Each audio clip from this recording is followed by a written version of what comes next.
Hello दोस्तों, आप सभी का स्वागत है आपके अपने यूट्यूब चैनल विद्या इन्फोटेक पर। तो दोस्तों, मैं हूं प्रदीप चौधरी और आज के इस वीडियो लेक्चर में बातचीत करेंगे कक्षा 9 गणित डॉक्टर मनोहर रे प्रकाशन। तो प्यारे साथियों, इस वीडियो लेक्चर में हम बातचीत करेंगे क्या अध्याय 2 बहुपद। तो प्यारे साथियों, अध्याय 2 पढ़ने से पहले यानी प्रश्नावली में प्रवेश करने से पहले हम लोगों को जानना होगा बहुपद किसे कहते हैं, किस प्रकार से पहचानेंगे यह बीजी व्यंजक बहुपद है और यह बीजी व्यंजक बहुपद नहीं है। तो आइए सबसे आसान तरीकों से हम बताएंगे कि कौन बहुपद है और कौन बहुपद नहीं है, किस प्रकार से पहचानेंगे। तो आइए हम फोकस करते हैं बहुपद पे। तो प्यारे साथियों, होता है बहुपद। बहुपद का परिभाषा पहले जान लीजिए कि बहुपद किसे कहते हैं। तो ऐसा बीजी व्यंजक जिनके चर की घात पूर्ण संख्या हो बहुपद कहलाता है। तो अब बात आई पूर्ण घात की। तो प्यारे साथियों, पूर्ण संख्या किसे कहते हैं? तो वी नो डैट, हम जानते हैं, क्या जानते हैं कि जीरो से लगाई जहां तक संख्या को गिन सकते हैं उसी को कहते हैं पूर्ण संख्याएं।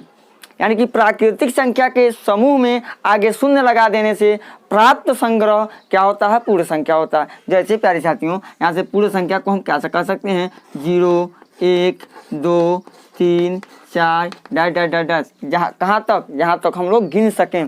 तो देखिए क्या है, पुनः हम पढ़ेंगे परिभाषा। ऐसा बीजी व्यंजक जिनके चर की घात पूर्ण संख्या हो, यानी कि चर पे जो घात होना चाहिए 0 हो, 1 हो, 2 हो, 3 हो, 4 हो, 5 हो, 6 हो, 7 हो, इसी प्रकार से हो, इसी प्रकार से होनी चाहिए संख्या, तभी तो हमारा बहुपद होगा। तो आइए देखते हैं उदाहरण 1 क्या है। देखिए 3x² - 6x + 10। चर की बात किया, चर हमारा x है, चर हमारा x है। यह चर पे को घात 2 घात, इस चर पे को घात 1 घात। तो हमारे चर पे जो घात है पूर्ण संख्या है कि नहीं है? बिल्कुल है। इसलिए प्यारे साथियों, यह हमारा हो जाएगा, पहला क्या हो जाएगा? बहुपद। अब आइए अब दूसरे एग्जाम्पल को लेते हैं। 9x² प्लस करड़ी में 7x माइनस करड़ी में 3। यहाँ पे देखिए x पे घात कितना है? 2 चूंकि एक पूर्ण संख्या है। यहाँ पे x पे घात कितना है? 1 चूंकि 1 हमारा पूर्ण संख्या है, इसलिए ये भी हमारा क्या हो जाएगा? बहुपद। अब तीसरा देखिए उदाहरण क्या दिया है। 3/4 पे 3/4 x³ minus 5/4 x² plus 2x minus 5। यहाँ पे भी देख रहे हैं यक्स पे, देखिए यक्स वाले पे क्या घात हमारा पूर्ण संख्या की नहीं है? बिल्कुल है। लेकिन प्यारे साथियों, इसलिए हम कह सकते हैं यह तीनों क्या हैं? बहुपद हैं। लेकिन हम इन पे बात करेंगे। चौथा नंबर देखिए x³ plus x² plus 1/x है। x को ऊपर लेके जाएंगे तो हमारा क्या होगा? x पे -1 घात हो जाएगा। तो चूंकि बताइए ऋणात्मक वाली संख्याएं जो होती हैं पूर्ण संख्या होती हैं, तो बिल्कुल नहीं होती हैं प्यारे साथियों, इसलिए यह बहुपद नहीं होगा। अब देखिए वह इसका भी उसी टाइप से x² ऊपर जाएगा तो क्या हो जाएगा? x पे 2 माइनस में हो जाएगा। यानी कहने का तात्पर्य, अगर घात प्यारे साथियों ऋणात्मक में होती है, घात अगर ऋणात्मक में आ जाए तो कभी भी यह बहुपद नहीं होगा। और कोई भी चर राशि इसमें देखिए करड़ी में 5y प्लस करड़ी में 7 × y की में है, करड़ी में है, तो बताइए बहुपद है? बिल्कुल नहीं है। यह तीनों बहुपद नहीं है। क्योंकि ध्यान दीजिए, नोट में कर लीजिए कौन कौन बहुपद नहीं होगा। अगर प्यारे साथियों चर पर घात अगर आता है, अगर चर पे घात दशमलव में दिया हो, दशमलव संख्या में हो, दशमलव में हो, ठीक है, और दशमलव में हो, अगर ऋणात्मक में हो, क्या हो? ऋणात्मक में हो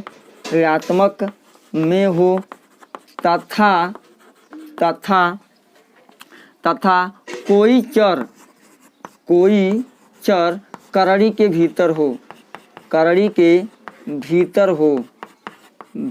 यानी करड़ी में हो कोई संख्या, तब हमारा क्या होता है? बहुपद नहीं होगा। ध्यान दीजिएगा इस बात पर। यानी कि जो यह स्टेप हम बोले हैं नोट में, ध्यान देने वाली बात है। अगर चर पे घात कोई दशमलव में दिया हो, बट्टा में हो, है ना, बट्टे में हो, अगर करड़ी के अंदर कोई चर राशि हैं तो ऐसी बीजी व्यंजक बहुपद नहीं कहलाती हैं। प्यारे साथी, इस पे मतलब कि पूर्ण रूप से ध्यान को केंद्रित कीजिए इस बात पर, तब तो आप पहचान जाएंगे कौन बहुपद है, कौन से बहुपद नहीं है। तो आइए अब चलते हैं, अगला स्टेप लेते हैं। बहुपद और उनके पद देखेंगे और गुणांक के बारे में देखेंगे। अब हम लोग देखेंगे बहुपद के पद और गुणांक। तो पहले हम पढ़ेंगे बहुपद के पद। तो देखिए पद को किस प्रकार से गिनते हैं, किस प्रकार से व्यक्त करते हैं। यहाँ पे देखिए क्या है, बहुपद के वे भाग जो धन तथा ऋण यानी प्लस तथा माइनस चिन्हों के द्वारा पृथक रहते हैं। पृथक मतलब अलग रहते हैं, बहुपद के पद कहलाते हैं। जैसे x square minus 4x plus 7 में क्या देख रहे हैं, x square minus 4x plus 7 में यक्स स्क्वायर कामा 4x तथा 7 बहुपद के पद हैं। अगर कोई पूछता है इसमें बहुपद के कितने पद हैं, तो देखिए 1 2 3 पद हैं, है ना। देखिए जो प्लस और माइनस से अलग होते हैं यानी पृथक होते हैं उसी को बहुपद के पद कहे जाते हैं। एक एग्जांपल और ले लेते हैं प्यारे साथियों कि अगर मान लेते हैं, दूसरा एग्जांपल ले लिया हमने कि 4x square y plus 3x y plus 12 ले लेते हैं। ध्यान दीजिए इसमें प्यारे साथियों देखिए हम प्लस से काउंट करेंगे। देखिए अगर प्लस को मिटा देंगे, यहाँ से प्लस को हटा देंगे तो कितने लोग हुए, 1 2 3 पद हुए। तो हम कहेंगे इसके अनुसार कि कितने पद हैं, 3 पद हैं। उम्मीद है प्यारे साथियों आप लोग जरूर समझेंगे। इस प्रकार से कितने बच्चे इस प्रकार से गिनते, 1 2 3 4 5 6 7 8, इस प्रकार से क्या है, गलत है। जो प्लस और माइनस के चिन्हों से पृथक होते हैं वही क्या होते हैं, बहुपद के पद होते हैं। तो यह रहा प्यारे साथियों बहुपद के पद के बारे में। अब आइए हम नेक्स्ट टॉपिक को लेते हैं यानी बहुपद के गुणांक के बारे में। आइए हम इसको देखते हैं बहुपद के गुणांक। अब हम लोग सीखेंगे बहुपद के गुणांक। तो आइए गुणांक के बारे में लेते हैं जानकारी। गुणांक, यदि किसी चर राशि में किसी अचर राशि से गुणा की जाए तो यह अचर राशि दी गई चर राशि का गुणांक कहलाती है। ध्यान से सुनिए, अगर मान लीजिए एक हम एग्जाम्पल ले लेते हैं, पूछ दिया x square minus 4x plus 7 में यक्स का गुणांक, तो यक्स केवल कहाँ है, यहाँ पे है प्यार जाती, देखिए यहाँ पे है। तो यक्स के साथ किस अंक का गुणा, अंक मतलब अचर, तो यहाँ पे -4 का गुणा किया गया, तो इसलिए कहेंगे यक्स का गुणांक कितना है प्यारे साथियों, -4। कोई पूछ दिया यक्स स्क्वायर का गुणांक कौन है, क्या है, तो प्यारे साथियों यहाँ पे देखेंगे यक्स स्क्वायर के बगल में क्या 1 छिपा रहता है और +1 होता है, +1 छिपा होता है, इसलिए हम कहेंगे यक्स स्क्वायर का गुणांक क्या है, 1 है। कहने का तात्पर्य है, समझ लीजिए कोई चर राशि के साथ कोई अंक जुड़ा हो, जुड़ने का मतलब या सट मतलब देख लीजिए, मान लीजिए 4z है, कोई पूछ दिया या z का गुणांक क्या है, 4 है, यानी कि 4 क्या z का गुणांक है, क्योंकि 4z एक ही में लिखा गया है, इनके बीच कोई संबंध नहीं है, तो गुणा का संबंध है, यानी दिखाई नहीं दे रहा संबंध, तो गुणा का संबंध है। तो प्यारी साथियों इस प्रकार से हम क्या करते हैं, गुणांक को आसानी पूर्वक निकाल सकते हैं। ध्यान देने वाली बात है। अब देखिए कोई कह दिया 9x square plus 6x minus 4 में यक्स स्क्वायर का गुणांक क्या है, तो यक्स स्क्वायर n है, तो किस इसके साथ किस अंक का गुणा किया गया, 9 है, तो यक्स स्क्वायर का गुणांक कितना हो जाएगा, 9 हो जाएगा। और कोई पूछ दिया यक्स का गुणांक प्यारे साथियों क्या है, तो यक्स का गुणांक क्या है, +6, यानी कि केवल कह देंगे 6 है। तो चलिए उम्मीद है प्यारे साथियों कि आप लोग समझ लिए होंगे क्या बहुपद के गुणांक। तो हम लेते हैं अगले नंबर, यानी कि इसे देखेंगे बहुपद के मानक रूप को। तो आइए अब देखते हैं बहुपद के मानक रूप किसे कहते हैं और किस प्रकार से इस पे सवाल बनाए जाते हैं। अब सीखेंगे बहुपद का मानक रूप किसे कहते हैं, कैसे जानेंगे या बहुपद मानक रूप में है कि नहीं है। तो प्यारे साथियों सुन लीजिए, यानी क्या है, जब बहुपद को अवरोही या आरोही क्रम में लिख देते हैं तो उसी को कहते हैं बहुपद का मानक रूप। तो अब बताइए हम आरोही या अवरोही क्रम में बहुपदों का किस प्रकार से लिखेंगे। तो प्यारे साथियों थोड़ा सा समझ लीजिए आरोही क्रम के बारे में, यहाँ पे समझा देते हैं। आरोही क्रम होता है, एक होता है अवरोही क्रम। ध्यान समझिए, आरोही क्रम का मतलब क्या होता है, आरोही क्रम का मतलब होता है प्यारे साथियों, हम आप जानते हैं कि क्या मोबाइल का टावर देखे कि नहीं देखे हैं, किस प्रकार से रहता है। ध्यान दीजिए, पहले सबसे छोटा, तब उसके बाद उससे थोड़ा बड़ा, उसके बाद उससे थोड़ा बड़ा, यानी उसके बाद उससे थोड़ा बड़ा, यानी उसके सबसे बाद में सबसे बड़ा। देखिए इसी को कहते हैं आरोही क्रम। सबसे छोटा पहले, उसके बाद इससे थोड़ा बड़ा, इसके बाद इससे थोड़ा बड़ा, इसके बाद इससे थोड़ा बड़ा, इसके बाद सबसे लास्ट में जो होता है सबसे बड़ा होता है। अवरोही का मतलब होता है प्यारे साथियों सबसे बड़ा पहले, इसके बाद इससे जो थोड़ा सा छोटा होता है, इस क्रम को कहते हैं। ध्यान दीजिए, इस ग्राफ को देख के आप सीख गए होंगे कि आरोही और अवरोही क्रम किसे कहते हैं। तो प्यारे साथियों आपका प्रश्न यह रहेगा कि बताइए आरोही मतलब हम कहते हैं 9, 18, 2, 5, 1, 27 को आरोही क्रम में लिखिए। किस क्रम में लिखिए? आरोही क्रम में। तो प्यारे साथियों आप क्या कहते हैं? आरोही क्रम में लिखने के लिए क्या करते हैं? क्या करते हैं? सबसे छोटा होता पहले लिखते हैं। तो कौन है सबसे छोटा? 1 है तो 1 को पहले लिखेंगे, उसके बाद 2 को लिखेंगे, उसके बाद 5 को लिखेंगे, उसके बाद 9 को लिखेंगे, 18 को, फिर 27 को लिखेंगे कि नहीं लिखेंगे? लिख देंगे। तो यह अंक है तो आप समझ जाते हैं। लेकिन प्यारे साथियों अगर कोई मान लीजिए बीजी व्यंजक दे दे, बीजी व्यंजक बोले तो बहुपद दे दे, तो उसको कैसे जानेंगे कौन बड़ा है कौन छोटा है? तो प्यारे साथियों आप जान लीजिए कि जिस पे घात सबसे बड़ा, जिस पे घात सबसे ज़्यादा वह सबसे बड़ा, और जिस पे घात सबसे कम वह सबसे छोटा होता है। और जो अचर पद होता है ना उस पे शून्य, घातों की संख्या कितनी होती है? शून्य होती है। यानी कि घातों को देख के, बहुपदों में घातों को देख के अवरोही या आरोही क्रम में लिखते हैं। तो आइए हम एक प्रश्न को लेते हैं, तत्पश्चात आप लोग समझेंगे। जैसे x पे 5 plus 2x square plus 3x plus 7x पे power 4 plus x cube plus 1 आरोही क्रम में लिखना है प्यारे साथियों। इसको किस क्रम में लिखना है? आरोही क्रम में लिखना है। तो देखिए हम किस प्रकार से आरोही क्रम में इसको लिखते हैं, ध्यान दीजिएगा। आरोही क्रम तो हम बताए हैं प्यारे साथियों इस सबसे छोटा पहले लिखेंगे। तो बीजी अब इसमें देखेंगे सबसे छोटा घाट वाला कौन है?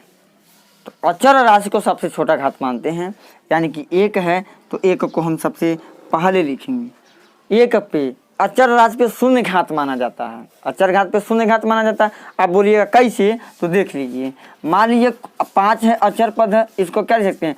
5 गुणे 1 लिख सकते हैं। अब 5 को लिखेंगे 5 इंटू x पे पावर क्या लिख सकते हैं? 0।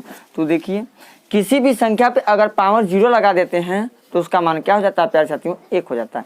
इसीलिए जो अचर राशि होते हैं उन पे पावर 0 माना जाता है। तो सबसे छोटा घाट वाला 1 है तो 1 को लिखेंगे। अब देखिए यानी कहने का तात्पर्य है, इसका टेक्निक है प्यारे साथियों, पहले देखेंगे 0 घात वाला, तब 1 घात वाला, तब 2 घात वाला, तब 3 घात वाला, 4 घात वाला, 5 घात वाला, इसी प्रकार से चलता जाएगा। या आरोही क्रम में है, आरोही क्रम में है कि नहीं है? या 0 1 2 3 4 5 किस क्रम में है? आरोही क्रम में है। देखिए आरोही क्रम का निशान जो बताए हैं या टेक्निक तो देखेंगे, यानी कि 1 हो गया, उसके बाद 1 घात वाला, तो 1 घात वाला है कि नहीं है? देखिए x पे जब कुछ नहीं दिखाई देता है, x पे देखिए तो 1 यहाँ पे क्या होता है? छिपा होता है, तो प्लस 3x हो जाएगा।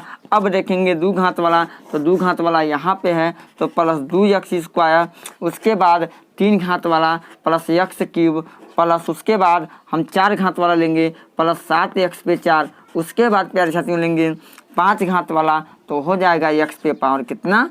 5। तो देखिए यही रहा आरोही क्रम। अगर अवरोही क्रम में लिखना होता प्यारे साथियों इसको, तो अवरोही क्रम में हम लिख देते, सजा देते। कैसे सजाएंगे अवरोही क्रम में?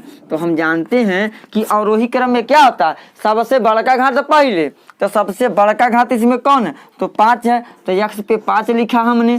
5 के बाद से क्या? 4 को लेंगे। 5 के बाद से क्या? 5 के बाद से छोटा क्या आता है? 4 आता है।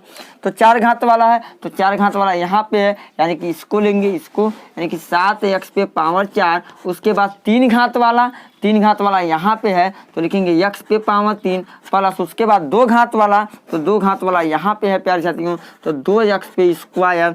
उसके बाद आ जाएगा प्यारे साथियों 1 घात वाला, तो 1 घात वाला बोले तो यहाँ पे है 3x, तो प्लस 3x। और सबसे लास्ट में यानी क्या लिखेंगे? 1 लिखेंगे, शून्य घात वाला लिखेंगे। तो यह रहा प्यारे साथियों बहुपद का मानक रूप। और बहुपद जब मानक रूप में किसे कहते हैं, कब बहुपद जानते हैं मानक रूप में होता, जब बहुपदों को अवरोही क्रम या आरोही क्रम में सजा देते हैं तो वही बहुपद का मानक रूप कहलाता है। अब आइए हम चर्चा करेंगे बहुपद की घात। हम बता करेंगे बहुपद में घात किस प्रकार से पकड़ते हैं, यानी किस प्रकार से बताते हैं कि इस बहुपद में इतना घात है। तो आइए उसके बारे में हम सीखेंगे। बहुपद की घात, एक बहुपद में चर की अधिकतम घात वाले पद के घातांक को बहुपद की घात कहा जाता है। समझ लीजिए एग्जाम्पल के माध्यम से क्या कहा, इसमें घात कितना है। तो देखिए यक्स पे देखिए अधिक से अधिक घात कितनी है, देखिए यहाँ पे x पे 4 घात, यहाँ पे x पे 5 घात है, तो 5 बड़ा की 4, 5 आप कहिएगा ना तो कह देंगे घात कितना है प्यारे साथियों 5। यूं सिंपल में आप बना सकते हैं, आंसर हो गया। अब देखिए दूसरा एग्जाम्पल जो लिए हैं, 2 - y² - y³ प्लस 2y पे आध घात है। तो इसमें बताना है बहुपद की घात कितनी है। तो प्यारे साथ ये सबसे बढ़न वाला घात पकड़िए आप, सबसे बड़ा घात क्या है 8 है, तो यानी इसमें क्या क्या घात हो जाएगा प्यारे साथियों 8, यही क्या हो जाएगा आंसर। लेकिन केवल अंक है, देखिए 2 पे बताइए 2, तीसरा में घात कितना है, तीसरा है 2, तो इसमें घात कितना है। तो प्यारे साथियों अभी हम फिलहाल बताए हैं, इसको लिख सकते हैं 2 × 1, 2 कने 2, कुछ अंतर है नहीं है। तो अब लिखेंगे इसको 2x पे पावर 0, किसी भी अक्षर पर या अंक पे पावर अगर 0 आ जाता है, इसलिए प्यारे साथियों हम कहेंगे 2 पे घात कितना है, तो 2 पे घात प्यारे साथियों 0 है। यानी कि अचर राशि पे नोट में करके लिख लीजिएगा, नोट में क्या, केवल जब अचर राशि होता है तो अचर राशि पर, असर राशि पर पावर यानी कि घात कितना होता है 0 होता है, इतना जान लीजिएगा होता है।